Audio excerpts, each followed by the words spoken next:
आप पौड़ी से ही देख लीजिए। आप पौड़ी से अगर आपको देहरादून जाना है तो दिन के 12 बजे के बाद आपको कोई गाड़ी या फिर कोई ऐसा पब्लिक ट्रांसपोर्ट की फैसिलिटी नहीं है जिससे आप वहाँ जा सके।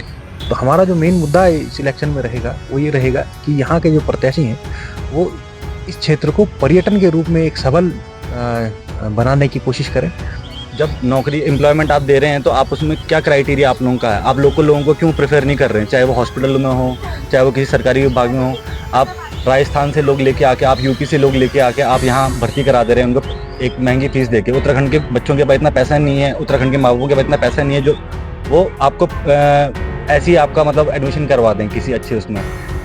जो विकास की बात करें, पर्यटन की बात करें, कहीं ना कहीं देखो पौड़ी भी एक हिल स्टेशन है, बट पौड़ी की यह दुर्भाग्य है कि पौड़ी मसूरी और नैनीताल की तरह विकसित नहीं हो पाया। उत्तराखंड में लोकसभा चुनाव का बिगुल बज चुका है और नामांकन की जो प्रक्रियाएं हैं वो पूरी तरह से संपन्न हो चुकी हैं। चाहे भाजपा हो, कांग्रेस हो या अन्य दल के लोग हैं, सभी लोगों ने अपने नामांकन कर चुके हैं। लेकिन पौड़ी शहर और पौड़ी जनपद के जो स्थानीय मुद्दे हैं, इन सभी मुद्दों को लेकर आज हम युवाओं से संवाद करेंगे और युवाओं से संवाद करके जानने की कोशिश करेंगे कि वो लंबे समय से इन शहरों में, आसपास के गाँव में रह रहे हैं, उनके क्या मुद्दे हैं, जो सरकारें रही हैं क्या उनकी बातों पर कभी अमल किया है, या आने वाले चुनाव में किन मुद्दों को लेकर वो मतदान करेंगे। क्योंकि युवाओं की भूमिका हमेशा ही महत्वपूर्ण रहती है, चाहे देश में सरकार बनाने की बात करें या रोजगार को लेकर। तमाम जो मुद्दे हैं उनको लेकर आज युवाओं से संवाद करेंगे। हमारे साथ अलग अलग स्थानों से आए युवा हैं, उनसे बात करेंगे और कोशिश करेंगे कि किन मुद्दों को लेकर वो मतदान करेंगे और पौड़ी शहर और जनपद के क्या मुद्दे रहने वाले हैं। आपसे जानने की कोशिश करेंगे। क्या शुभ नाम है आपका? मेरा नाम मयूर भट्ट है। मयूर जी, ये बताइए कि आप पहले भी कई बार मतदान कर चुके होंगे, पौड़ी के रहने वाले आप हैं, किस किस तरह के मुद्दे आपके क्षेत्र में रहते हैं और किन मुद्दों को लेकर आप आने वाले लोकसभा चुनाव में मतदान करने वाले हैं? देखिए, जो पौड़ी के स्थानीय मुद्दे हैं वो सबसे बड़ा जो मुद्दा है वो यहाँ पर इस क्षेत्र का विकास एक ऐसे क्षेत्र के रूप में करने का है कि जो एक पर्यटन के रूप में विकसित हो और जिसके कारण पर्यटन के कारण यहाँ के युवाओं को रोजगार मिले। तो हमारा जो मेन मुद्दा इस इलेक्शन में रहेगा वो ये रहेगा कि यहाँ के जो प्रत्याशी हैं वो इस क्षेत्र को पर्यटन के रूप में एक सबल बनाने की कोशिश करें। और कम से कम ऐसा है कि केंद्र सरकार की अधिक से अधिक जितनी योजनाएं वो इस जिले को मिले और इस जिले का एक बहुत ही सर्वांगीण विकास के रूप में जो करेगा, हम उसके पक्ष में। तो पर्यटन एक महत्वपूर्ण मुद्दा है क्योंकि लंबे समय से पौड़ी को एक पर्यटन नगर के रूप में विकसित करने का प्रयास भी किया जा रहा है और जिस तरह से युवाओं को कहना है पर्यटन। आपका क्या शुभ नाम है? जी, मेरा नाम प्रतीक बिष्ट। प्रतीक जी, किन मुद्दों को लेकर आप आने वाले समय में मतदान करेंगे? देखो, सबसे मेन जो मुद्दा है युवाओं के लिए वो है पेपर लीक का मुद्दा और जो अग्निवीर का मुद्दा है। आप कोई भी पेपर आप उठा के देख लीजिए, वो आए दिन लीक हो जाएगा। 2 दिन पहले, 3 दिन पहले। क्या उत्तराखंड अभी तक अपने आप इतना सक्षम नहीं हुआ है कि अपने पेपर उत्तराखंड में छपा सके? आपको गाजियाबाद में छपाने पड़ रहे हैं पेपर। आप कोचिंग सेंटर में पहले वो पेपर लीक हो जाते हैं 2.5-3 घंटे पहले लाखों में। दूसरा जो चीज़ है कि आप जब नौकरी एम्प्लॉयमेंट आप दे रहे हैं तो आप उसमें क्या क्राइटेरिया आप लोगों का है? आप लोकल लोगों को क्यों प्रेफर नहीं कर रहे हैं, चाहे वो हॉस्पिटल में हो, चाहे वो किसी सरकारी विभाग में हो? आप राजस्थान से लोग लेके आके, आप यूपी से लोग लेके आके आप यहाँ भर्ती करा दे रहे हैं उनको एक महंगी फीस देके। उत्तराखंड के बच्चों के पास इतना पैसा नहीं है, उत्तराखंड के माँ बापों के पास इतना पैसा नहीं है जो वो आपको ऐसे ही आपका मतलब एडमिशन करवा दें किसी अच्छे उसमें। तो सबसे मेन जो मुद्दा है हमारा वो पेपर लीक का है, एम्प्लॉयमेंट का है और वुमेन सेफ्टी का है। जैसे आपने अंकिता भंडारी का मामला आपको पता है कि पिछले 1.5 साल से जो चल रहा है, ना उनको न्याय मिल पा रहा है, ना सरकार की तरफ से उनको कोई सपोर्ट किया जा रहा है, उनकी फैमिली को कोई सपोर्ट नहीं मिल रहा है, उनके भाई को कोई सपोर्ट नहीं मिल रहा है, माता पिता को कोई सपोर्ट नहीं मिल रहा है। तो हमारे मेन मुद्दे यही हैं। तो महिलाओं की सुरक्षा एक महत्वपूर्ण सवाल यहाँ पर है क्योंकि अंकिता भंडारी जो मामला हुआ था, अब तक परिजन लगातार न्याय की गुहार लगा रहे हैं। आपसे जानने की कोशिश करेंगे। आपका क्या नाम है? नितिन रावत, मैं पौड़ी का रहने वाला हूँ। नितिन जी, क्या मुद्दे रहने वाले हैं क्योंकि आप लंबे समय से पौड़ी में रहते हैं, कई बार मतदान भी कर चुके हैं। आने वाले लोकसभा चुनाव में क्या महत्वपूर्ण मुद्दे रहने वाले हैं?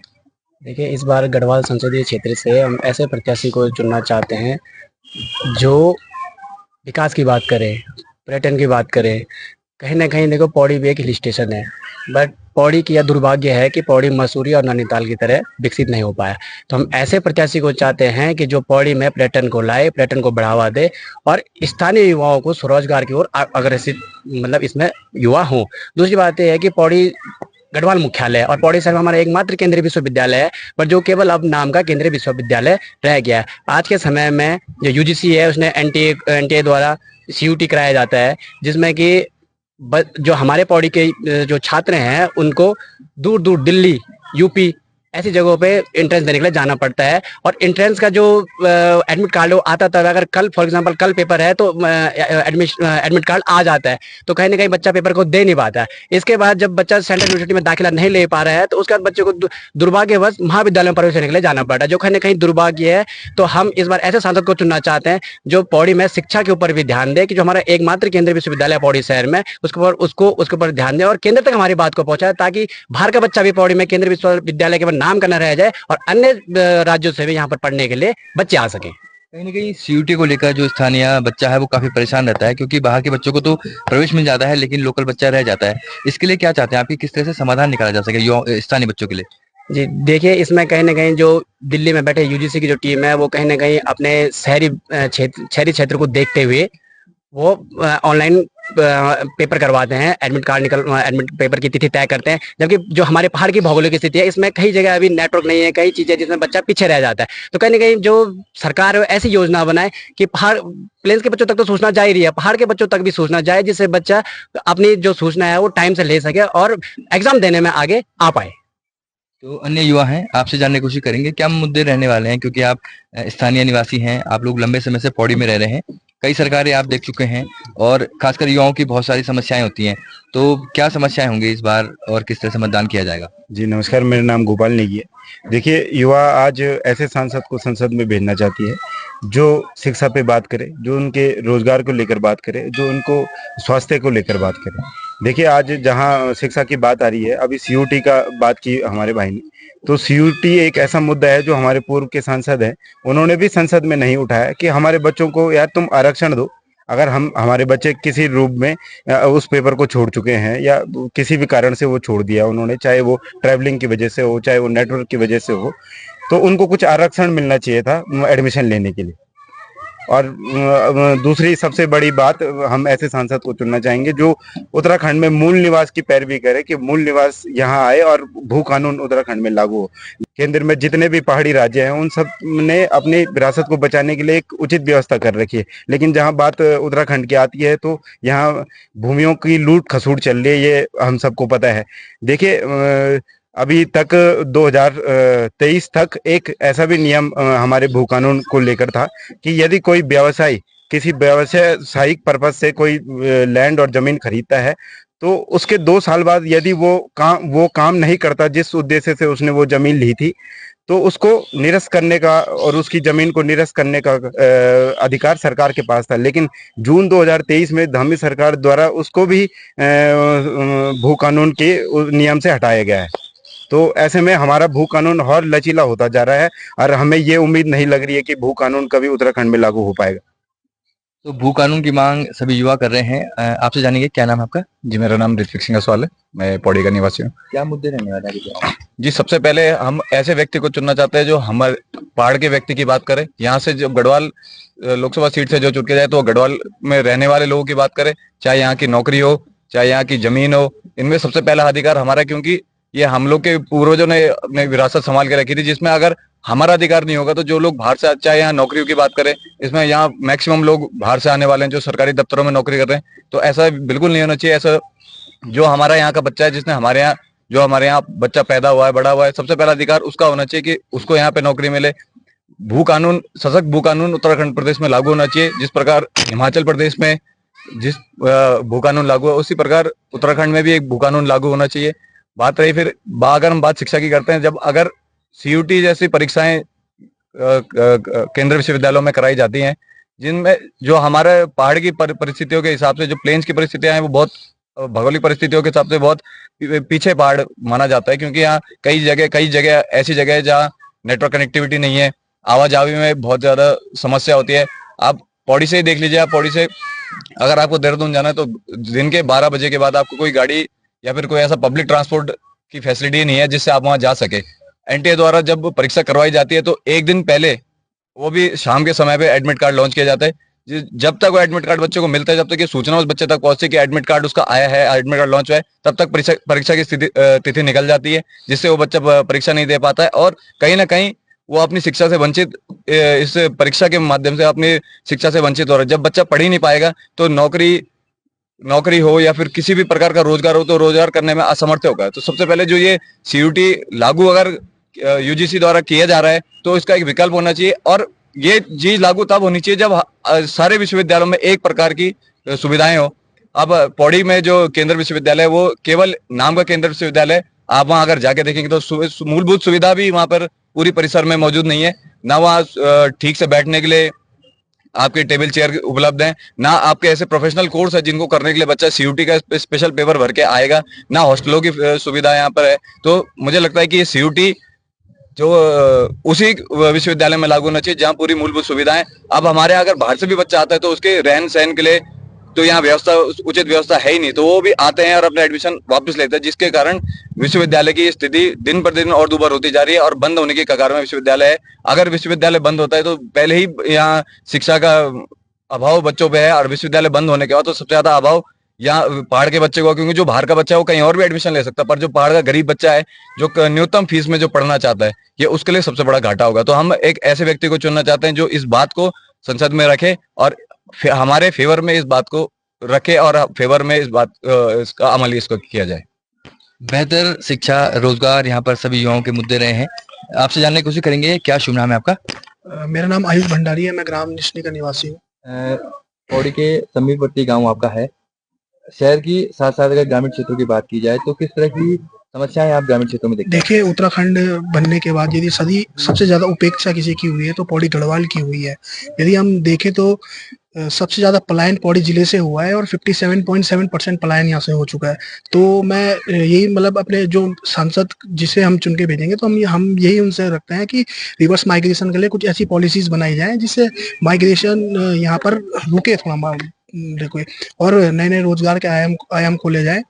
और साथ ही एक अग्निवीर जो योजना है, हम ग्रामीण क्षेत्रों में देखते थे कि युवक अपनी तैयारियां करते थे, फौज की भर्ती के लिए तैयारियां करते थे, लेकिन आज अगर हम ग्रामीण क्षेत्रों में देखें तो कहीं भी युवा इससे अग्निवीर योजना से अपने आप को खुश नहीं है और अपने आप को कहीं ना कहीं ठगा हुआ महसूस कर रहा है। धन्यवाद। स्थानीय मुद्दों की अगर बात की जाए, शिक्षा, स्वास्थ्य की, तो कितना कारगर देखते हैं आप शहर में से? देखिए, शिक्षा के क्षेत्र में यदि मैं अगर यहाँ पर बेसिक नॉर्मली पौड़ी की बात करूँ तो यहाँ पर उस लेवल पे हमको एजुकेशन प्रोवाइड नहीं हो पाती है। 12वीं के बाद बच्चे को माइग्रेशन कर यहाँ पर मैदानी क्षेत्रों में जाना पड़ता है और उन्हें काफी दिक्कतों का सामना करना पड़ता है। अब आप देख लीजिए, कोई भी छात्र यदि रूम लेता है, पीजी लेता है, काफी उसका खर्चा होता है। और जो सामान्य घर के लोग हैं और हम जैसे लोग हैं, हम जिनका फैमिली सपोर्ट उतना नहीं मिल पाता, तो हम लोग नहीं अच्छी शिक्षा ग्रहण नहीं कर पाते हैं। तो ये ज्यादा प्रॉब्लम यहाँ पर फेस करनी पड़ती है युवाओं को। तो जिस तरह से यहाँ पर युवाओं के मुद्दे हैं, लगातार शिक्षा, रोजगार महत्वपूर्ण मुद्दे हैं। अन्य युवा हैं, क्या है आपका नाम? मेरा नाम मोहित सिंह है, मैं गढ़वाल लोकसभा से बिलोंग करता हूँ। मुझे ये बताइए कि क्या स्थानीय मुद्दे हैं, और आप कई बार मतदान कर चुके हैं, लोकसभा चुनाव के लिए मतदान 19 अप्रैल को होना है, किन बिंदुओं पर मतदान किया जाएगा, क्योंकि जो जीतेगा वो संसद तक आपकी बातों को पहुंचाएगा? जी, देखिए, जिस गढ़वाल लोकसभा से हम आते हैं, ये गढ़वाल मुख्यालय कहा जाता है, गढ़वाल का मुख्यालय। तो आप देख सकते हैं कि केवल गढ़वाल मुख्यालय का तमगा हमको दिया गया है और पौड़ी की जो स्थानीय समस्याएं हैं, चाहे स्वास्थ्य है, चाहे रोजगार है, शिक्षा है, देखिए इन सब में कहीं ना कहीं पौड़ी पिछड़ रहा है। और सबसे बड़ा मुद्दा जो यहाँ का है गढ़वाल का, आप देखेंगे कि उत्तराखंड में जो सबसे ज्यादा प्रभावशील मुद्दा रहा है वो अग्निवीर का मुद्दा रहा है। अग्निवीर में हर बच्चे की एक ख्वाहिश होती है कि मैं यहाँ से गढ़वाल से कि मैं सेना में जाऊं और देश की सेवा करूं, लेकिन आज के समय में आप देखेंगे कि सेना को भी संविदा पर कर दिया गया है। तो कहीं ना कहीं इससे बेरोजगार मतलब जो युवा है उसका जो मनोबल है वो टूटा है। और यहाँ पे जो स्वास्थ्य की सेवाएं हैं वो मतलब लाचार सी हो गई है। गढ़वाल मुख्यालय में आप देखेंगे कि जो स्वास्थ्य सेवाएं हैं केवल रेफर सेंटर बन के रह गए हैं। और ग्रामीण क्षेत्र में अगर आप जाएंगे तो जब तक आदमी अस्पताल तक पहुंचेगा तब से उससे पहले वो ऊपर पहुंच जाता है, क्योंकि उस तो समय पे उसको उपचार नहीं मिल पाता है, क्योंकि सड़कें अभी तक हमारे गढ़वाल में नहीं पहुंची हैं। और जो गर्मियों का मौसम अभी देख रहे हैं, गर्मियों का मौसम यहाँ पे आ गया है, तो पानी की जो समस्या है वो गढ़वाल में सबसे ज्यादा होती है। और दूसरा, यहाँ पे जो रोड मुक्त का वादा किया गया था, लेकिन अभी तक रोड मुक्त तो छोड़िए, आप हमारा देवप्रयाग यहाँ से नेशनल हाईवे से जुड़ता है, तो वहां की रोड की स्थिति ऐसी है कि आप 2 व्हीलर में तो चल ही नहीं सकते, और 4 व्हीलर में अगर आप जाएंगे तो आपकी गाड़ी की अंजर पंजर सब हिल के पता नहीं आपको गाड़ी फिर से बदलनी पड़ेगी या उसको ठीक कराना पड़ेगा। तो हम ऐसा सांसद चाहते हैं, कम से कम जो गढ़वाल की जो समस्याएं, मूलभूत समस्याएं हैं, जो जन सुविधाएं हैं, जो यहाँ के लोगों को मिलनी चाहिए, वो संसद में एक बेबाक तरीके से रख सके, और जो यहाँ से बिलोंग करता हो, कम से कम जो यहाँ की जो समस्याएं हैं गढ़वाल की, वो उनसे वाकिफ रहा हो और जनता के बीच रहा हो। हम ऐसा सांसद यहाँ से चुन के भेजना चाहते हैं। तो यहाँ से पीछे जाना ना, ये लौंडे रहेंगे, मैं यही से करूंगा वक्त। ठीक है, तो ये युवा थे जिनका साफ तौर पर कहना है कि आगामी जो लोकसभा चुनाव है, ऐसा सांसद चुनना चाहते हैं जो स्थानीय मुद्दे, चाहे शिक्षा है, रोजगार है, स्वास्थ्य है, सड़कें हैं, तमाम तरह की समस्याएं पौड़ी शहर में देखने को मिल रही हैं। खूबसूरती की अगर बात की जाए तो जो तमाम उत्तराखंड के हिल स्टेशन है, उसी तरह से यहाँ पौड़ी की खूबसूरती है। हिमालय के जो दर्शन है सबसे लंबे यहीं से होते हैं, विंटर लाइन भी यहीं से दिखती है, बावजूद इसके पर्यटकों की आवाजाही यहाँ बहुत कम रहती है। इन सभी युवाओं की यही मांग है कि ऐसा सांसद वो चाहते हैं जो पौड़ी की मूलभूत सुविधाओं को संसद तक रखे और जो ये समस्याएं हैं उनका समाधान हो। शिक्षा, रोजगार और स्वास्थ्य, ये सभी यहाँ पर अहम मुद्दे रहे हैं और इन्हीं के समाधान को लेकर वो ऐसे प्रत्याशी को चुनना चाहते हैं जो उनकी बातों को प्रमुखता से संसद में रखे और इन सभी चीजों का समाधान भी हो। तक के लिए पौड़ी से सिद्धांत दुनियाल।